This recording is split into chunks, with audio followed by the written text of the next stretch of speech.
The Forgotten Lands is a mod for Jak and Daxter, the Precursor Legacy, that adds 5 new, beautiful levels to explore with 31 power cells to collect, all lovingly crafted by beloved community members Kuitar and Hatkid. But what if we just, didn't do any of that?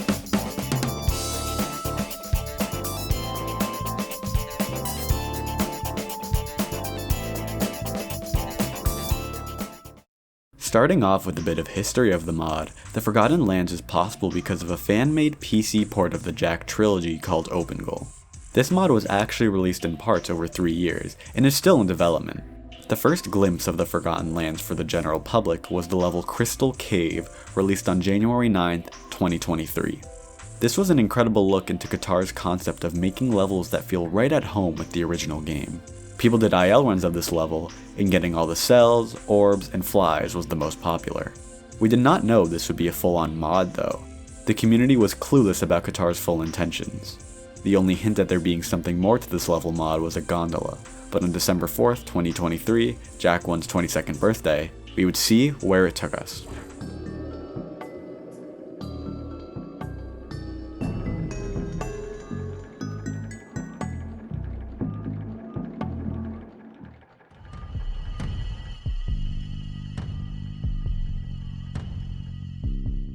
Chapter 2 of Forgotten Lands featured 2 new levels, Crescent Top and Energy Bay, both of which looked stunning.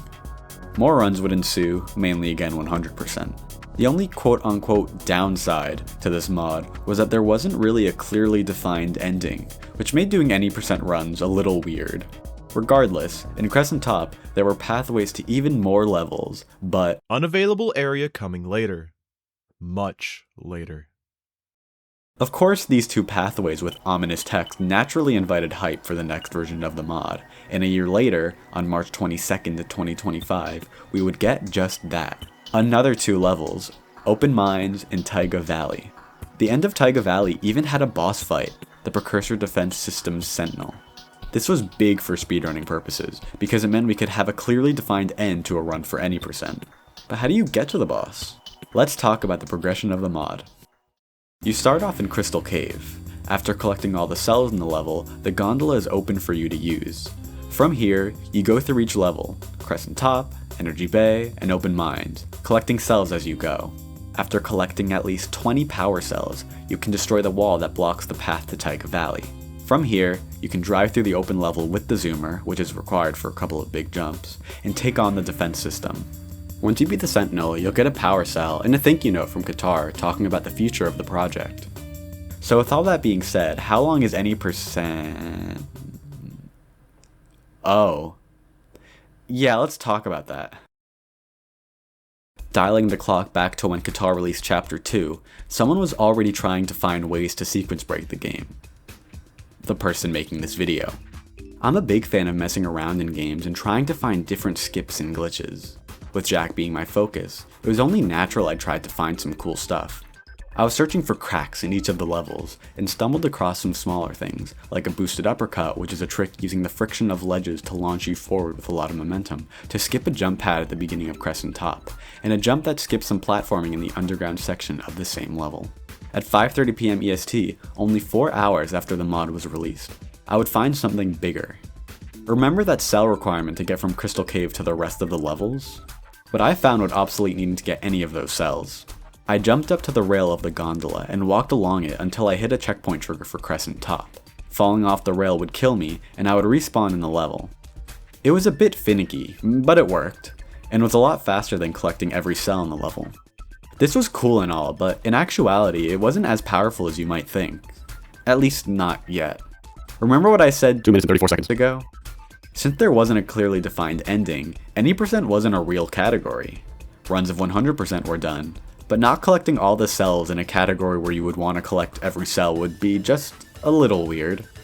I did do a couple of runs with my own version of any %, but like a true speedrunner, I can't find any of my footage, and we really aren't missing out on much, so let's fast forward to when Chapter 3 was released. A thread was created in the Jak Discord for Chapter 3 because of the anticipation, and it also makes my job easier for this video, so thanks Kuitar. People were sharing their thoughts and small different strats in the new levels, but only after 9 hours of Chapter 3 coming out, someone would come into the thread with a big new find.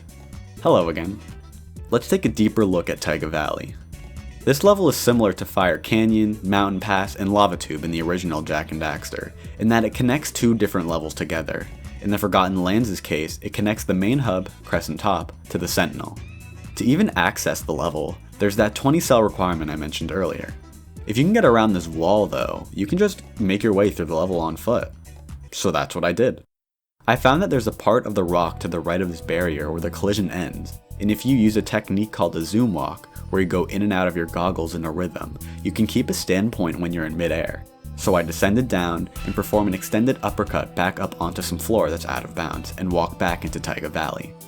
This completely skipped the need to get any cells to access Taiga Valley. Kuitar actually said that he knew of a way to skip this 20 cell requirement, but only on the zoomer, so this was new for him. Now you had to get to the Sentinel on foot. There's this scary gap, but a boosted uppercut will give you enough distance to cross it. There's also this gap. Oh. Something big, something magnificent would need to be found. Oh hey, there's a zoomer right here. Yeah, this zoomer is here because this is the pad for a checkpoint in the level, so you can just steal it. At first the game would crash when you got close to the zoomer because of some vanilla Jak 1 shenanigans TM, which the fix was just to die instead, which is kinda funny. But after a small patch, you can get onto the zoomer right away. Now we can pretty much go straight to the boss in any percent.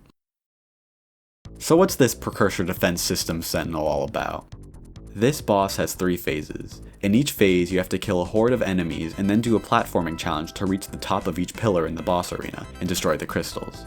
Once you destroy all 3 crystals, the Sentinel is dead. Those crystals are always active however, so if you can somehow find a way to get up and hit those crystals, then you wouldn't need to actually fight the Sentinel. Getting that kind of height is impossible with just Jak, don't say anything anonymous runners, so we gotta use something else. In each level, you get introduced to a completely new power-up made for this mod in the form of Super Eco Crystals. These are green in Crystal Cave, red in Energy Bay, yellow in Open Mines, and significantly for us, blue in Taiga Valley. This was what we used to cross that big gap earlier. All of them give special abilities to Jak for a bit of time.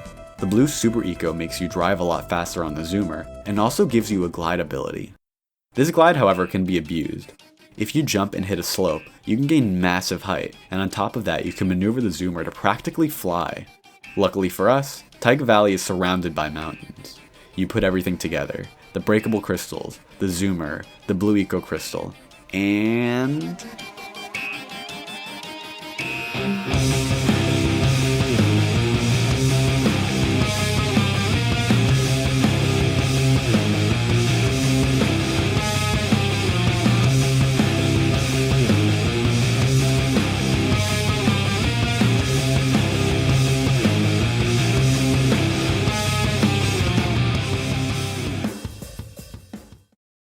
The route for any percent now looks like this. Teleport into Crystal Caves to start the run, rush the gondola and perform Crystal Cave skip, then go to the entrance to Taiga Valley, perform Taiga Valley skip, then roll jump through the level until you get to the zoomer, and then drive your way through the rest of the level until you reach the cell that lets you get off the zoomer and perform boss skip, finishing the mod in under 4 minutes. That's Forgotten Lands any percent. The world record is currently held by Forlo, so go check it out if you want to see the route in action. There are 2 other main categories for this mod. 100%, where you collect all the power cells, flies, and orbs in each level, and no major skips, a category that doesn't allow for all the major glitches shown in this video. Both categories have great stories of their own, which I may tell one day. Of course, none of this would be possible without Kuitar or HatKid, so huge shoutouts to them, and go check out the mod yourself.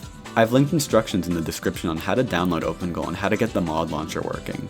Subscribe if you want to see more Jak related content, and follow my Twitch. I stream Sundays through Thursdays, starting at about 7 PM EST, and I'm usually speedrunning Jak, or something Jak related. Lastly, join the Jak speedrunning server if you want to learn anything Jak speedrunning related, whether you want to learn this route and have questions, or want to learn any of the Jak games. Have a great day.